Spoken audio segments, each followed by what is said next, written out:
తెలంగాణ రాష్ట్రంలో పారిశ్రామికంగా సహజ వనరుల పరంగా ఎంతో ప్రాధాన్యత కలిగిన జిల్లాల్లో మంచిర్యాల ఒకటి. 2016లో జిల్లాల పునర్వ్యవస్థీకరణలో భాగంగా పాత ఆదిలాబాద్ జిల్లా నుండి ఈ జిల్లా ఏర్పడింది. మంచిర్యాల అనే పేరు ఎలా వచ్చింది అనే దానికి చరిత్రకారులు, స్థానికులు రెండు ఆసక్తికరమైన కారణాలు చెబుతుంటారు.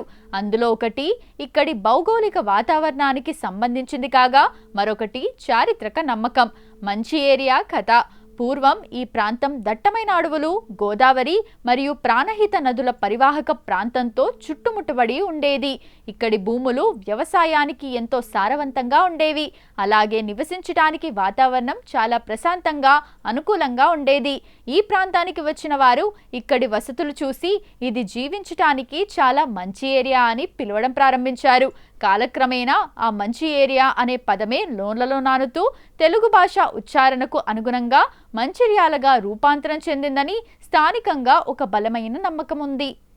మరొక కథనం ప్రకారం ఈ ప్రాంతంలో పూర్వం వ్యవసాయం ఎక్కువగా జరిగేది. అడవి జంతువుల నుండి పంటలను కాపాడుకోవడానికి రైతులు పొలాల్లో కర్రలతో ఎత్తైన వేదికలను నిర్మించుకునేవారు. వీటిని తెలుగులో మంచెలు అంటారు. ఈ ప్రాంతంలో ఎటు చూసినా పంట పొలాల్లో మంచెలు ఎక్కువగా కనిపించడం వల్ల దీనికి మొదట మంచెల అనే పేరు వచ్చిందని, కాలక్రమేణా అది మంచిర్యాలగా మారిందని కొందరు చరిత్రకారులు చెబుతారు. ఈ విధంగా ప్రకృతి పరంగా అనుకూలమైన ప్రాంతం కావడం వల్ల, అలాగే ఇక్కడి గ్రామీణ సంస్కృతి వల్ల ఈ ఊరికి మంచిర్యాల అనే అందమైన పేరు స్థిరపడిపోయింది. మంచిర్యాల ఊరి స్పెషాలిటీ అనగానే పారిశ్రామిక ప్రగతి, దట్టమైన అడవులు, నోరూరించే గోదావరి వంటకాలు గుర్తుకొస్తాయి. మంచిర్యాల జిల్లాను తెలంగాణకు పారిశ్రామిక గుండెకాయగా చెప్పవచ్చు. సింగరేణి కాలరీస్. ఈ ఊరి చుట్టుపక్కల భూగర్భంలో అపారమైన బొగ్గు నిక్షేపాలు ఉన్నాయి. ఇక్కడి గనుల నుండి తీసే బొగ్గు ద్వారానే రాష్ట్రంలోని అనేక థర్మల్ పవర్ ప్లాంట్లకు ఇంధనం అందుతుంది. అందుకే ఈ ప్రాంతాన్ని నల్ల బంగారం నేల అని పిలుస్తారు. గోదావరి నది చేపల రుచి. మంచిర్యాల అనగానే లాలాజలం ఊరించే ప్రత్యేకత ఇక్కడి గోదావరి చేపల కూర. గోదావరి మరియు ప్రాణహిత నదులు ఇక్కడే ప్రవహించడం వల్ల ఇక్కడ తాజా నది చేపలు దొరుకుతాయి. ఇక్కడి హోటళ్లలో నాటు పద్ధతిలో చింతపండు పులుసు ఎక్కువ వేసి వండే చేపల కూరకు రాష్ట్ర వ్యాప్తంగా పెద్ద క్రేజ్ ఉంది. తెలంగాణ అన్నవరం గూడెంగుట్ట. మంచిర్యాల పట్టణానికి సమీపంలో గోదావరి నది ఒడ్డున ఉన్న శ్రీ సత్యనారాయణ స్వామి ఆలయం చాలా ఫేమస్. ఆంధ్రప్రదేశ్లోని ప్రసిద్ధ అన్నవరం క్షేత్రం తరహాలోనే ఇక్కడ కూడా భక్తులు పెద్ద ఎత్తున సత్యనారాయణ స్వామి వ్రతాలు చేసుకుంటారు. కార్తీక మాసంలో ఈ పుణ్యక్షేత్రం భక్తులతో కిటకిటలాడుతుంది. మంచిర్యాల జిల్లా పరిధి దట్టమైన అడవులతో నిండి ఉంటుంది. ఇక్కడి కవ్వాల్ టైగర్ రిజర్వ్, ప్రాణహిత వన్యప్రాణి అభయారణ్యం ప్రకృతి ప్రేమికులకు పెద్ద స్పెషాలిటీ. ఈ అడవుల్లో పెద్ద పులులు, చిరుత పులులు, జింకలు, రకరకాల పక్షులు స్వేచ్ఛగా విహరిస్తుంటాయి. పట్టణ జీవితానికి దూరంగా ప్రకృతి ఒడిలో గడపడానికి ఇది అద్భుతమైన ప్రాంతం. మంచిర్యాల పట్టణానికి దగ్గరలో ఉన్న గాంధారి కిల్లా ఒక అద్భుతమైన చారిత్రక ప్రదేశం. దట్టమైన అడవి మధ్యలో కొండపై ఉన్న ఈ కోటలో రాతితో చెక్కిన శిల్పాలు, పురాతన కట్టడాలు ఉన్నాయి. ఇక్కడ ప్రతి ఏటా గిరిజనులు నిర్వహించే గాంధారి మైసమ్మ జాతర ఎంతో వైభవంగా జరుగుతుంది. ఇది ట్రెక్కింగ్ చేసే వారికి ఫేవరెట్ స్పాట్. మంచిర్యాల జిల్లాలో మరియు దాని చుట్టుపక్కల అటు ఆధ్యాత్మికతను, ఇటు ప్రకృతి అందాలను ఆస్వాదించాలనుకునే వారి కోసం ఎన్నో అద్భుతమైన ప్రదేశాలు ఉన్నాయి. ఈ జిల్లాలో మీరు తప్పకుండా చూడాల్సిన ముఖ్యమైన ప్రాంతాలు ఇవే. ప్రకృతి మరియు వన్యప్రాణి కేంద్రాలు, కవ్వాల్ టైగర్ రిజర్వ్. వన్యప్రాణుల ప్రేమికులకు మరియు సాహసయాత్రలు ఇష్టపడే వారికి ఇది ఒక స్వర్గధామం. మంచిర్యాల జిల్లా సరిహద్దుల్లో విస్తరించి ఉన్న ఈ దట్టమైన అడవిలో టేకు వృక్షాలు, అందమైన వాగులు ఉన్నాయి. ఇక్కడ అదృష్టం బాగుంటే పెద్ద పులులు, చిరుత పులులు, జింకలు మరియు రకరకాల అరుదైన పక్షులను చూడొచ్చు. ప్రాణహిత వన్యప్రాణి అభయారణ్యం. ప్రాణహిత నది తీరాన దట్టమైన అడవి మధ్యలో ఈ అభయారణ్యం ఉంది.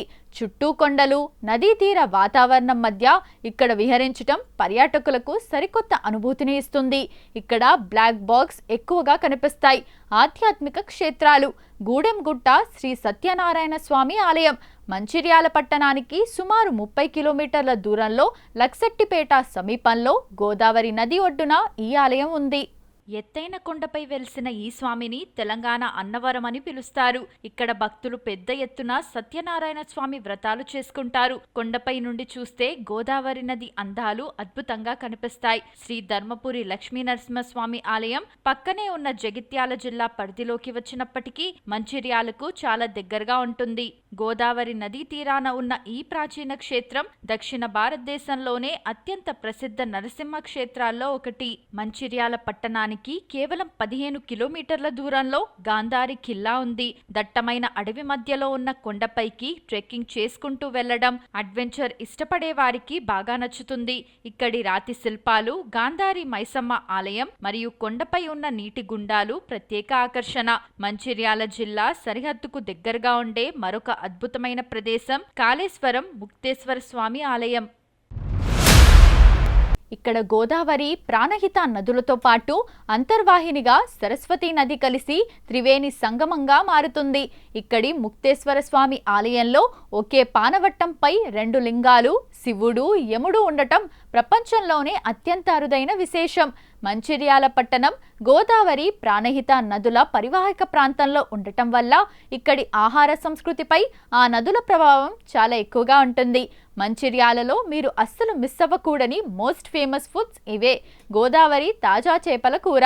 మంచిర్యాల అనగానే అందరికీ మొదట గుర్తొచ్చేది ఇక్కడై చేపల పులుసు. గోదావరి, ప్రాణహిత నదుల నుండి తెచ్చే తాజా నదీ చేపలు, ముఖ్యంగా బొచ్చె, రవ్వ, కొరమీను, మురుగెల్ ఇక్కడ విరివిగా దొరుకుతాయి. ఇక్కడి లోకల్ హోటళ్లలో నాటు పద్ధతిలో చింతపండు పులుసు మరియు దంచిన మసాలాలు వేసి వండే చేపల కూర చాలా ఘాటుగా రుచిగా ఉంటుంది. పక్క జిల్లాల నుండి కూడా జనాలు ఈ చేపల కూర కోసం ఇక్కడికి వస్తుంటారు. తెలంగాణలోనే నాటుకోడి పులుసు, గారెలు కాంబినేషన్కు మంచిర్యాల ఫేమస్. కరకరలాడే వేడివేడి మినపగారెలను ఘాటైన నాటుకోడి పులుసులో ముంచుకొని తింటారు. ముఖ్యంగా ఆదివారాలు మరియు పండుగ రోజుల్లో ఇక్కడి ప్రతి ఇంట్లో, హోటళ్లలో ఈ మెను ఖచ్చితంగా కనిపిస్తుంది. మంచిర్యాల ఒక పారిశ్రామిక ప్రాంతం కావడం వల్ల ఇక్కడి కార్మికులు శ్రమకు తగినట్టుగా మంచి ఘాటైన నాన్ వెజ్ ఫుడ్ ను ఇష్టపడతారు. ఇక్కడి మిలిటరీ హోటల్స్ లో కట్టెల పొయ్యి మీద వండే మటన్ కూర, బోటీ ఫ్రై, తలకాయ కూర చాలా పాపులర్. మసాలాలు ఎక్కువగా ఉండి నోట్లో వేస్తే కరిగిపోయేలా వండటం ఇక్కడి మాంసాహార వంటకాల స్పెషాలిటీ. సాయంత్రం పూట మంచిర్యాల వీధుల్లో దొరికే స్ట్రీట్ ఫుడ్ కు మంచి క్రేజ్ ఉంది. టమాటా చాట్. వేడివేడి బఠానీ మసాలాతో చేసే టమాటా చాట్ కూడా ఇక్కడి సాయంత్రం స్నాక్స్లో చాలా ఫేమస్.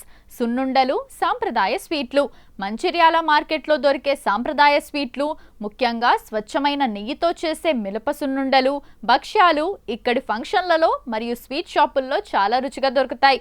మంచిర్యాల జిల్లాలో తెలంగాణ సాంప్రదాయ పండుగలను ఎంతో భక్తి శ్రద్ధలతో జరుపుకుంటారు. అయితే ఈ జిల్లా సంస్కృతికి మరియు ఇక్కడి భౌగోళిక ప్రాంతానికి అత్యంత ప్రాధాన్యత కలిగిన ముఖ్యమైన పండుగలు 2 ఉన్నాయి. అవి మహాశివరాత్రి. మంచిర్యాల జిల్లా గోదావరి నది తీరాన ఉండటం వల్ల ఇక్కడి మహాశివరాత్రి పండుగను అత్యంత వైభవంగా ఒక పెద్ద జాతరలా జరుపుకుంటారు. శివరాత్రి పర్వదినాన జిల్లాలోని భక్తులంతా గోదావరి నదిలో పవిత్ర స్నానాలు ఆచరిస్తారు. ముఖ్యంగా సమీపంలోని ధర్మపురి లక్ష్మీ నరసింహస్వామి ఆలయం, కాళేశ్వరం ముక్తేశ్వర స్వామి ఆలయం మరియు లక్సెట్టిపేట సమీపంలోని గూడెంగుట్ట క్షేత్రాలు భక్తులతో కిటకిటలాడుతాయి. శివరాత్రి రోజున ఈ నదీ తీరాలన్నీ ఆధ్యాత్మిక శోభతో మురిసిపోతాయి. తెలంగాణ అస్తిత్వానికి ప్రతీక అయిన బతుకమ్మ పండుగ మంచిర్యాలలో చాలా ప్రత్యేకంగా జరుగుతుంది. 9 రోజుల పాటు సాగే ఈ పూల పండుగలో ఇక్కడి సింగరేణి క్వార్టర్స్, గ్రామీణ ప్రాంతాల్లోని మహిళలు రంగురంగుల బతుకమ్మలను పేరుస్తారు. చివరి రోజున సద్దుల బతుకమ్మ పండుగను ఊరి చెరువుల్లో లేదా పక్కనే ప్రవహించే గోదావరి నదీ తీరానికి తీసుకెళ్లి ఎంతో వేడుకగా నిమజ్జనం చేస్తారు. ఆ మరుసటి రోజు జరుపుకునే దసరా వేడుకలు, జమ్మి ఆకుల మార్పిడి ఇక్కడ చాలా పెద్ద ఎత్తున జరుగుతాయి. గాంధారి మైసమ్మ జాతర మంచిర్యాల జిల్లాకే పరిమితమైన ఒక విశిష్టమైన సాంస్కృతిక పండుగ. మంచిర్యాల పట్టణానికి దగ్గరలోని గాంధారి ఖిల్లా వద్ద ప్రతి ఏటా ఈ జాతర జరుగుతుంది. ఇక్కడి గిరిజనులు తమ సాంప్రదాయ నృత్యాలు, వాయిద్యాలతో గాంధారి మైసమ్మ దేవతకు పూజలు చేస్తారు. మంచిర్యాల ఒక సింగరేణి ప్రాంతం కావడం వల్ల ప్రతి ఏటా డిసెంబర్ 23న వచ్చే సింగరేణి సిబ్బంది దినోత్సవం ఇక్కడ ఒక పండుగలాగా మారుతుంది. మైనింగ్ ఏరియాల్లో, కాలనీల్లో సాంస్కృతిక కార్యక్రమాలు, ఆటల పోటీలు నిర్వహించి కార్మిక కుటుంబాలన్నీ ఎంతో ఉత్సాహంగా జరుపుకుంటారు.